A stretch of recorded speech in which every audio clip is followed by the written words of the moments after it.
This episode, we have special guest Genesis Cruz, the middle school director at Southwest Church. Today, she's going to talk about what discipleship looks like for her.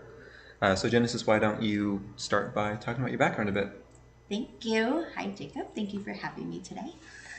Wow. I've been thinking about this all week because we talked about this a week ago, and I thought, wow, I get to diversify your interviews. Yeah, definitely. Definitely. Yes, my name is Genesis Cruz. I'm the middle school director at Southwest Church. And I've been doing that for a little over, I think, 10 months now, almost a year. And my background, I mean, I was a photographer before this. I was a full-time photographer. I don't have a ministry degree, which I know will appall many people that are probably listening to this. And I would say that I was a high-level volunteer at my church, and I have been for several years since I got saved. And um, God presented this opportunity to be a director at Southwest Church, and my heart leapt, and I said yes. And it's been history since then. Definitely. What were you volunteering in before? Before Mhm. becoming middle school director, I was volunteering with students ministry as well. So I was a small group leader for our seventh grade girls.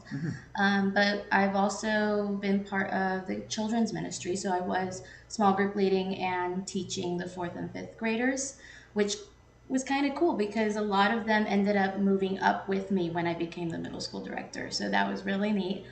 But I also did worship ministry. So I've been singing for many years. That's actually where I started.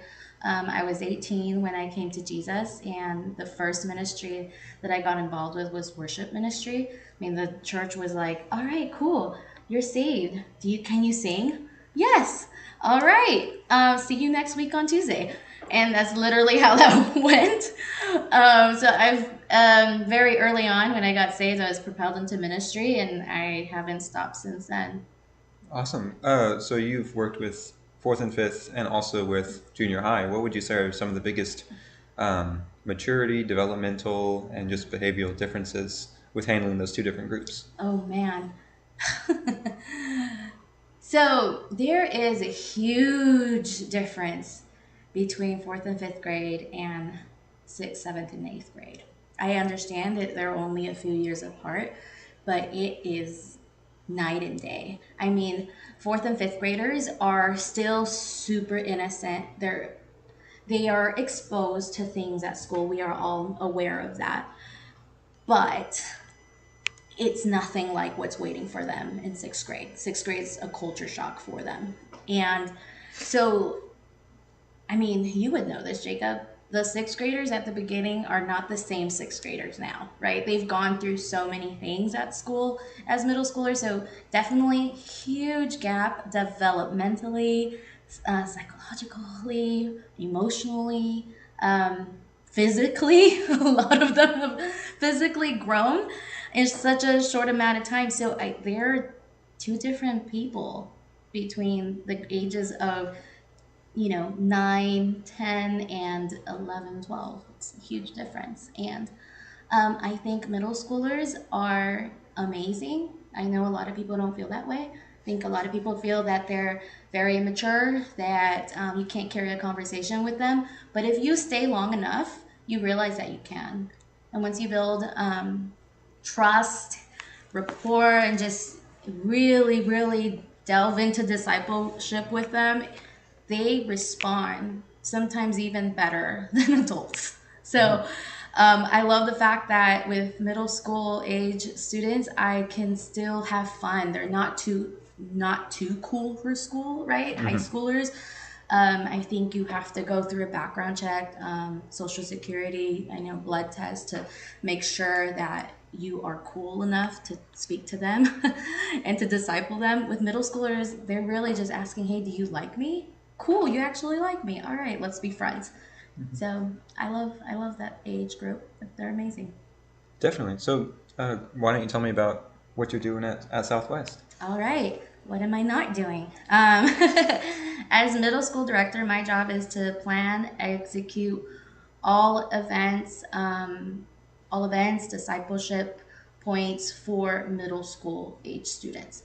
And that looks like in the form of I have an 11 a.m. service on Sunday and also an evening service for our students as well, where I teach both.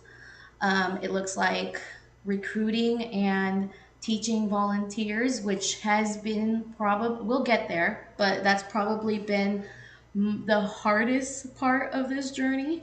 And I'm learning that. um, that also looks like what I do is I actually go into the middle schools during the week. So I spend some time at Palm Desert Middle. I spend some time at DRA. I teach there as well. So a lot of teaching all throughout the week. And that also looks like one-on-ones with my girls. So I do one-on-one discipleship throughout the week where I either pick up students from school, take them out for coffee. I just got back from another discipleship with one of my girls every Saturday morning. We get together. I also, not only that, I'm like making sure I cover all the points here. Not only that, I'm also really involved with everything in my church. So not only I'm involved with sermon texts, which means I sit in with all the pastors every week and we look at what's being taught on Sunday. So it's a really great and like learning environment for myself. I'm also do pastor of the day, in which I get scheduled throughout the month to be the pastor on duty, in which what that means is all calls that go to the church come to me that day. So whether that means I am hearing someone's story and they just need someone to talk to, right? Someone to pray with, or if that means I'm referring them out to counseling, if I'm referring them out to different small groups or just different resources that can help them further than what I can at that moment, right? So middle school director looks like many, many things for me. And yeah, I think every day is a learning like day. Like there's times where I'm like, oh, I do that too. Okay, sounds great. Definitely. What's it like Yeah. being a small group leader? It's the best thing. If I could small group lead, and I love it. I love it. I have my group of girls. They vary anywhere from maybe 8 to sometimes up to 14. Um, it looks like just being a safe place. That's what we do. We open up the word, right? Like we look at life, what is happening in their life, and Genesis may not have the answers all the time, but the Bible does. So let's open up the word and let's see what God has for you, right? Not what Genesis has for you, but what God has for you. So it looks like text messages and calls at 11 o'clock at night because, hey, Jen, something just happened and I need to talk about it. All right, that's what I'm here for, right? It looks like taking students home because their parents are too busy and it's like, you know what, no, let me get you to church because I know I want you there, so let me pick you up and take you home. So it looks like late nights dropping off students. What I'd say is my life as a small group leader is doing the work and actually like boots on the ground and let's do this. It also looks like it's 24/7. It doesn't stop. But I mean, we're Christian, and that is part of discipleship. It doesn't stop. There's no clock in or clock out time. Absolutely. Yeah. And I mean, you're definitely living life with the people around you. So, Totally. for sure. Yeah. So on that, what are some of the lessons that the Lord has taught you along the way? Ooh, he continues to teach me. Well, we're always students, right? So, as someone who came into this position without a ministry degree, I've gone through a lot of self-doubt, right? Like imposter syndrome, 24/7. I have a hard time with that. I mean, man, I've had to tell people who have a Bible degree, hey, maybe you should say it this way, or maybe we should. And so that's something that God continues to teach me, and He continues to show me grace and love. And at the end of the day, um, I think I'm actively learning that everybody is called to minister. And I know I've heard it over and over again that that is our job. But I think we always tend to say, no, these people can minister. These people can do the work. You know, I can sit here and support all day and do all these other things, but yeah, no, these people are called. So I think that has been a big learning curve for me, is being in a leadership position, being in full-time vocational ministry, my life changing from one day to the next, and just accepting the call that God has over my life and being comfortable with being super uncomfortable with almost everything that I do. And the sweet part of that has been that because I feel so uncomfortable, I can't go anywhere else. I have to lean on God. You need to be here. You need to help me out here, because there's no way that Genesis can do this on her own. So that's been a really sweet space for me, because there's no other way that I could do this. So I think just a really deep dependence on God has been something that I've learned. Another thing that I touched on earlier was volunteers. I guess I never, being someone who was a volunteer, always, I was the volunteer that was, you didn't need to ask me to be there. I was always there. I'm like, okay, how can I help? What do I do? And that's my husband too. So we're always volunteering together. Yeah. We were just, that was just our culture. Even in our previous churches, that was the culture, right? You serve, you serve, you serve, you serve. And I would say that, yes, I've had people walk alongside me, disciple me, teach me, and do all the things, right? But there was also many situations in which I wasn't taught, and I had to kind of learn as I went, because ministry is ministry and people keep going, and it's such a busy space if you allow it to be. And what I've learned is, wow, my job is not to be everything and to my students, because that's my comfort place. My comfort place is my students. I love doing one-on-ones with my kids. I love creating intentional moments with them. That's my comfort zone right there. Students, one-on-one, love it. I could do that all day. Now, put me in a room with a volunteer that I have to coach and I have to lead. That's hard for me, because I think because of what I spoke of earlier, right? All the imposter syndrome that God's like working in my life. And so understanding that I can't be everything to students, and my job is to build up volunteers so that they, like, multiply myself, right? So that they can reach out to more students than I could ever reach out to. That's been something that I've learned. And I continue to learn. And I've messed up a lot of things, and I'm like, okay, all right, note to self, right? And continue to extend grace to myself in that space as well. So I think those two have been like my biggest takeaways. So how do you do that? How do you build up a volunteer? Oh, that's a great question. I'm still asking myself that. No, just so what I am learning is discipleship, more one-on-one time with them, right? And I've come to understand that any good organization, any good church is going to have a really solid step by step for volunteers as well. And that's something that we're working on building for our future volunteers this coming season. I mean, me and the other director, we came in brand new. I think he's been here for almost a year, if not a year already.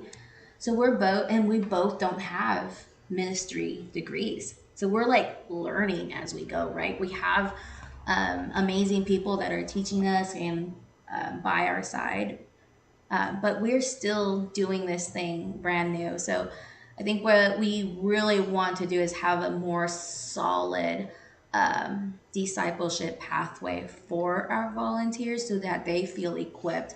Because if I feel unequipped to do certain things, they probably do too. And um, so teaching them one on one, having more of a pathway for them so that they don't feel like they're just doing things on their own and figuring it out. Hmm. Yeah, and I know that one of the ways that you do that is by having them teach, right? So tell me the Yes. process of that. Well, having them teach, I try my best to offer opportunities, right? Like, hey guys, I do not want to be the only voice that they hear. I'm sure they get annoyed of me from time to time. I'm teaching at 11 a.m. A lot of my students go to the 11 a.m. and then come Sunday night, so they hear me twice in a day. I mean, my husband probably doesn't want to hear me that often either. So I try to encourage my leaders to teach, right? Come teach, let's do this. And that has been a one way, and that process looks like, okay, here's the scriptures. This is what we're trying to achieve. However, you still have the freedom, right? I will send them like in the curriculum outline to help them out. And I let them know, hey, you can go word for word with this, or please, the Holy Spirit resides in you. You have the freedom to teach, right? As long as you're not as long as you're not blaspheming, right? So I try to emulate what I see in sermon text, which is, all right, what are you teaching? To like talk me through what you're doing here, right? And Hmm. so it allows them to kind of talk about, okay, this is the illustration I'm using, and this is what I'm going to be saying, and provide encouragement and feedback with that. So that's what I've been doing, and but there's certainly room for improvement. Always is. Definitely. So, as someone doing discipleship in the church, working in a lot of different departments, even though you are the junior high director, how do you participate in self care? Whew. Self care. These days, self care looks like some time alone with God for myself. Because something that I've run into is I study a lot. I mean, there's times where I teach anywhere from 4 to 5 times a week in like separate occasions, right? And I'm not preaching the same sermon, so it's like different subjects. So I'm constantly triple checking, quadruple checking that I am preaching God's word the way I should be, right? So I end up spending a lot of time doing that, and then catch myself not spending time with God because I have to, Mm. right? So self care at this point looks like intentional quiet time with God, not because I have to teach, not because X, Y, Z, but because I need Him right now. So, um, yeah, I think that's what it is. I wish I could tell you I go out and go horseback riding or do something or go get my nails done. But right now, in this season of life where my family is still adjusting to full time ministry, I mean, I do full time ministry, and my husband works part time for the church as well. So we're constantly there. We're constantly, like I said, picking up kids. He helps me do that too. And we're constantly being dragged everywhere. So quiet, intentional time is my self care right now. Otherwise, I'd go nuts. Definitely. Um, what are some of the successes in ministry that you've been able to learn from? Mm. What are some of the successes? You know, um, I would say that watching a student connect with God. That moment that you see the student, right? Because you can be doing discipleship weekly. Sometimes you wonder, like, man, am I reaching this kid? Like, am I really doing what I'm supposed to be doing here? And um, does a kid even care, right, about God at this point in their life, Mm-hmm. right? Um, and then you have that moment where you can tell it just clicks, whether that be at camp, whether that be in small group, whether that be, I mean, I've had students that have just come to me and just like hugged me and cried. And those moments are so tender because I know that God is doing something in their hearts. And I know that um, sleepless nights, right? A small group leader that may not have the time to disciple as much, right? However, sacrificed a few hours to just be with their students. Those moments are so special because it gives you some fuel and motivates you and reminds you like, okay, all right, Lord, you're in control even when I don't see it or feel it. You're in control and you're doing it despite everything that I may be thinking. So I think those moments when I see them come to Jesus in a raw way at camp, in small group, or even one-on-ones when I have students that just the light bulb turns on. It's just so cool. Definitely. Yeah. And what are some of the failures that you've had in ministry that you've been able to grow from? I think when I look back at these last 10 months,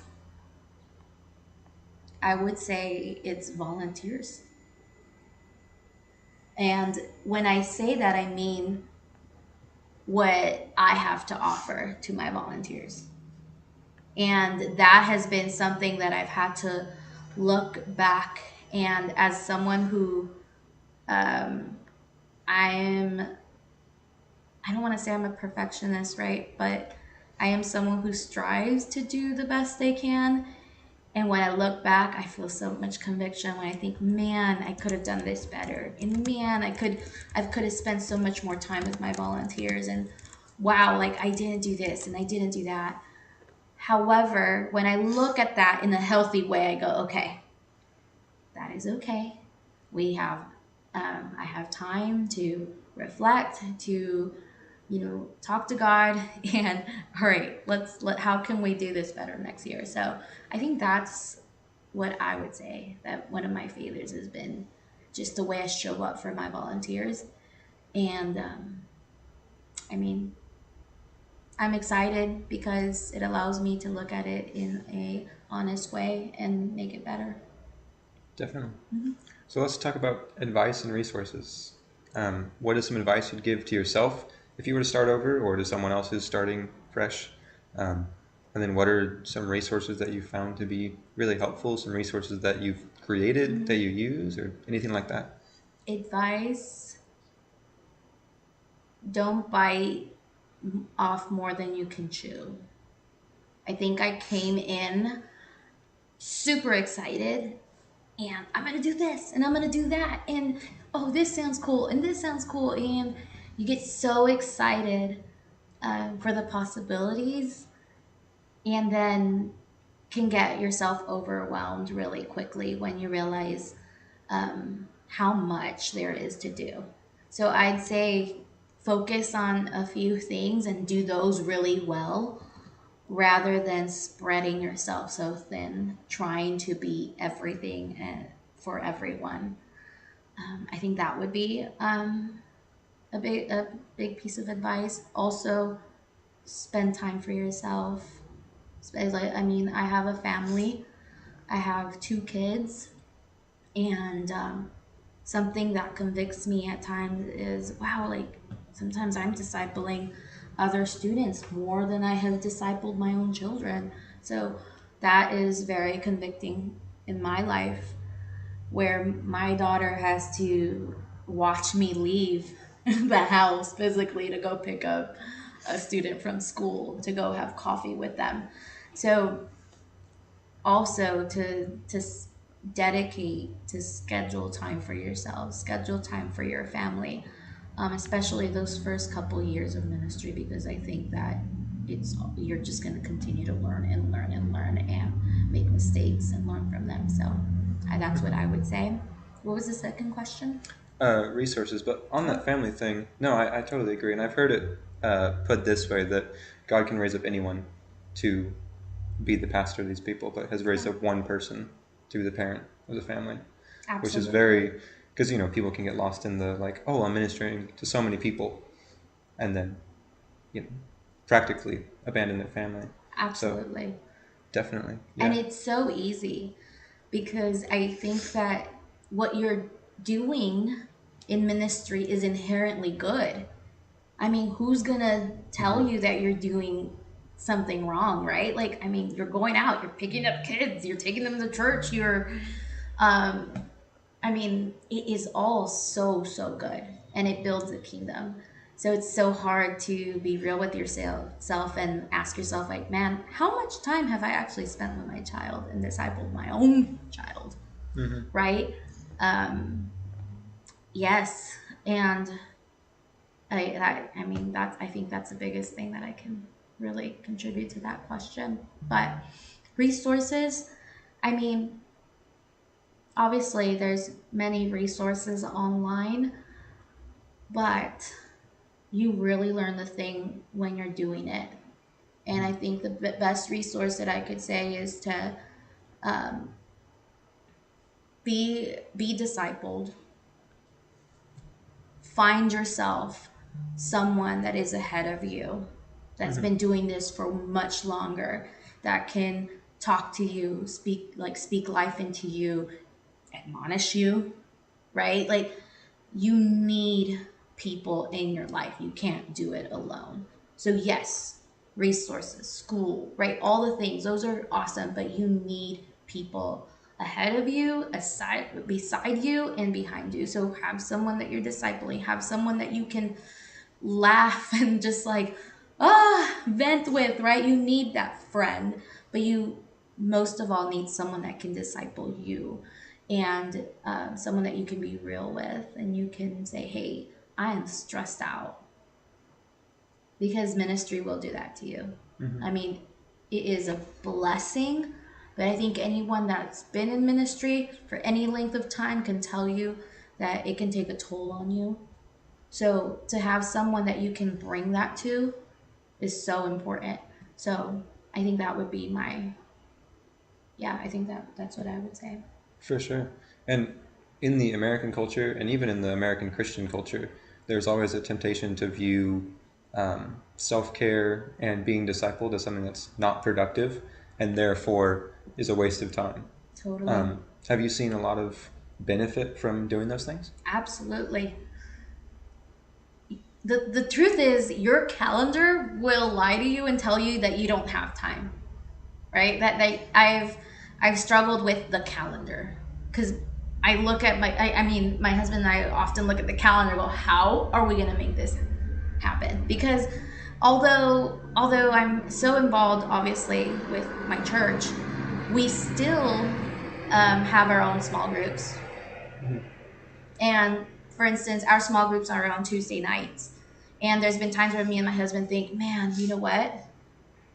Let maybe we just say no to small groups this season, because it would be really nice to just have a couple hours of. And then we look at each other and go, yeah, no, like, we have to do this because we need it. We need community. We need discipleship.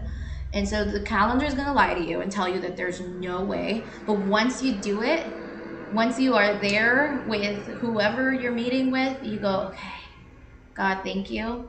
This is exactly what I needed. Also, don't get discouraged. I know that a lot of people may think, well, who's going to disciple me? Um, don't be afraid to ask. I had, so the person that was discipling me a few years back ended up becoming more of my friend, and I had to really be honest with that and go, wait, this has become more of my friend than someone who is actually actively discipling me. So having to go out and look for someone and asking the Holy Spirit, okay, who are you leading me to, right? And don't be afraid to ask someone, hey, can you disciple me? And there's gonna be people like I've had people say, you know what, I'd love to, but I don't have the time right now. And I love that, because they're what I hear when they say no. I hear that I value what you're asking me, and I can't commit to that, because discipleship is commitment. You can't just expect to be discipled or to disciple and just do it every now and then. Like, it should be a regular rhythm in your life. Discipleship should be regular, if not weekly. And some people may go, what? Yes, you have to make time in your calendar at least once a week to really see the fruit of discipleship take place in your life. Definitely. Yeah, for sure, for sure. Um, I know that when I was talking to a pastor who's up on the mountain, he was saying that like one of the really good ways of having self-care is to just purposefully protect time with your family, have family time, go on dates with your spouse, things like that, because like what we were saying, it's really easy to see things as not productive and therefore not worth the time. But yeah, like what you're saying, living life with other people is not about productivity; it's about availability. Yes. Yes. That's beautifully put. Absolutely. Absolutely. And God will also, what I found is when I sacrifice my time, like, God is faithful to, like, multiply my productivity. I mean, there's been plenty of times where I thought there's absolutely no way that I can do this, but okay, here, Lord, figure it out. And somehow he made me, he allowed me to do 4 hours of work in an hour. And I'm like, Lord, thank you, because there's no way I would have done that without you. So I think that's also, it's like a really serious trust fall with Jesus. It's a shame that like the idea of taking a Sabbath is such like a taboo, because when you mention like the word Sabbath, people think, oh, well, you're a legalist. You know, you're one of the Judaizers from the New Testament. I gotta watch out for you. Um, but no, it's almost like God has made us for a rhythm of resting in Him and being recharged enough to actually go and work. So yeah, absolutely. Oh yeah, and that's something I love about my church is our leaders are constantly reminding us to take a Sabbath. Um, Constantly, especially in our busy season, right? Easter, right? The launch of the school year, Christmas, all these different events that we have going on. I They are always reminding us to Sabbath. And that is actually why our church is intentional about not scheduling things on Saturdays, because they want us to Sabbath on Saturday. Another wonderful thing that they also do is, knowing that we put in so much time during Christmas, we have a dark week afterwards. We did revival for the first time in February, and they gave us another dark week in July because of that. So I think having a church that sees the value, and not even the value, but it's biblical, right? So that is very important, because you're constantly hearing it, you're constantly being reminded. And I know that some churches can get lost in productivity. Definitely. So I think that's important, to have leaders that value it, that speak of it, and in doing so, give you permission to do it. Sometimes we just need permission. I know that I'm someone that can get tunnel visioned and will plow and just like plow through work, and that's all I'll do. And so I love the fact that I have people in my life that I look up to, that will ask me, when was the last time you Sabbath? I mean, and that's another important aspect of discipleship, right? Someone that's going to disciple you will ask you, when was the last time you Sabbath? Mhm. You better have an answer for Yeah, that. So, definitely. yeah. Yeah, and you know, apart from self-care and accountability like that, burnout is always a season away, which is a scary reality for pastors who are stretched so thin. Yeah. Especially since COVID, Mm. because staff numbers are down, right? And there's such a restructuring that took place in all churches that I do see that. I see it in the health industry. I see it in different like pockets, right? But I think churches have been really affected by it. So more than likely, when you look at any church staff member, they are very likely doing more than one job. Hmm. Like you don't even know, right? Like you're looking at this person and they are very likely taking over all these other positions. So yes, burnout. You're only one season away. I'd say that you're one step away of burnout at times. So yes, taking your time off, take a Sabbathing, doing things with your family, even if it feels like you don't have the time, just do it. I think that in part is also trusting God that He's gonna allow you to finish what you need to finish. Hmm. Um, and it seems like your church very much values self-care and Sabbathing and things like that. Um, I imagine sometimes it's difficult to balance the productivity that's expected for working somewhere, for being paid, with also the self-care that's required of being stretched so thin. Yes, definitely. That's where I really recommend, right, like um, organizing your work week, right? I mean, if we're aimlessly doing ministry as well, we're very likely to not have time for these things. So I say, like, if we have budgets for our finances, we should probably have a budget for our schedules and ensure that we can schedule things in, because me and my family heavily rely on our calendars. If we don't schedule something in, it just doesn't happen. Hmm. Like it really just does not happen. So scheduling that intentional time and scheduling that vacation, scheduling that time with my kid, right? I'm gonna disciple my child on this date at this time. Like, I think those things are important, especially for those that struggle with this, because some people have no problem Sabbathing and resting, but then there's others that have a really hard time, and you can make your job an idol really easily that way. Hmm. Yeah, and I imagine it's also difficult to schedule that kind of availability while also keeping the spontaneity of it. Um, do you ever like schedule yourself out, block out 6 hours or something in a day where you're just available for people? Do you ever do anything like that? I would say I don't think I've done it in an intentional way like that. Mm. Um, and when you say people, are you speaking people like in my personal life or for Either in general? whoever needs you at that time. I honestly, I feel that that is any time, to be very honest. Hmm. The people in my life know that they have access to me. The kids that I'm discipling one on one know that they have access to me.